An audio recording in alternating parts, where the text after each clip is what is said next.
Hello everyone welcome back to my YouTube channel नमस्कार मोर YouTube channel आपलोक पुनर्बार स्वागतम जानाइছোঁ। आज रेसिपिটো आपलोके थाम्बनेल देखि निश्चय गम पाइছে শুকান মাছৰ रेसिपি अर्थात ड्राई फिश रेसिपि केनेकेनो बनालो মই आपलोके मोर লগত থাকিলে निश्चय गम पाब। सो देरी नकरि आरम्भ करूँ आहक।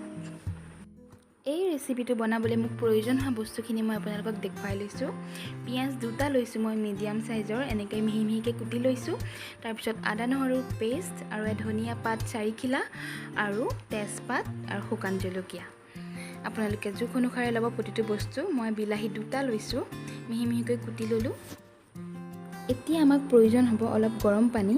তাত আমি শুকান মাছ যিকেইটা লৈছোঁ অলপ সময়ৰ কাৰণে তিয়াই ৰাখিম কাৰণ তাৰ বীজাণুটো যাতে একেবাৰে ওলাই যায়।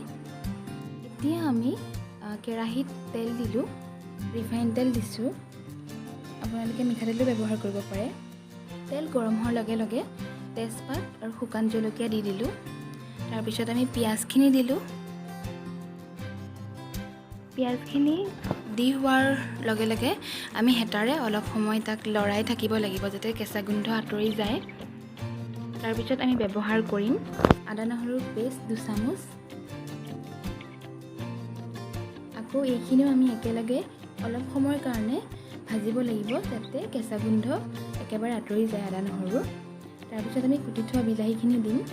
এতিয়া এইখিনি একদম ভালদৰে সিজি যাবৰ কাৰণে আমি ইয়াক এনেদৰে অলপ সময় ভাজি থাকিব লাগিব। এনেকৈ ভাজি থাকিলে যিখিনি আদা নহৰু বিলাহীৰ কেঁচা গোন্ধ সকলো আঁতৰি যোৱাৰ পিছত আমি দিম নিমখ জোখ অনুসাৰে, তাৰপিছত হালধি। তাৰপিছত আমি আকৌ এনেকৈ অলপ সময়ৰ কাৰণে লৰাই থাকিম।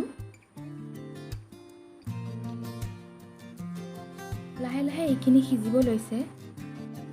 এতিয়া আমি গৰম পানীৰ পৰা মাছকেইটা টুকি আমি এখন প্লেটত লৈ মাছখিনি অকণমান ভাঙি ভাঙি দিম কাৰণ মাছটো টানেই হৈ থাকে শুকান মাছ আৰু যাতে ইয়াত দিয়াৰ লগে লগে কোমলি যায় বিলাহীখিনিৰ লগত লাগি এটা ধুনীয়া সুগন্ধ আনে। সেইকাৰণে আমি গৰম পানীত তিয়াই ৰাখিছিলোঁ যাতে সি ভালদৰে কোমল হয় আৰু তাৰ বীজাণু যদি কিবা আছে ওলাই যায়। এতিয়া আমি এইখিনি শুকান মাছ দিয়াৰ পিছত এনেদৰে অলপ সময় আকৌ ভাজি থাকিব লাগিব। তাৰপিছত আমি মছলা ব্যৱহাৰ কৰিম। এইখিনি হৈছে গৰম মছলা, তাৰপিছত দিলোঁ জালুকৰ গুড়ি, তাৰপিছত ৰেড চিলি পাউডাৰ অকণমান। জোখ অনুসাৰে সকলো বস্তু আপোনালোকেও ব্যৱহাৰ কৰিব। এনেকৈ অলপ সময় ভাজি থাকিব।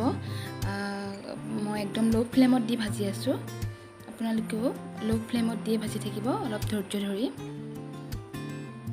তাৰপিছত এতিয়া আমাৰ ৰেচিপিটো ৰেডি হৈছে আৰু আপোনালোকে মই বনোৱাৰ দৰে এবাৰ ঘৰত বনাই খাই চাবচোন কেনেকুৱানো পালে মোক এবাৰ কমেণ্টত জনাব।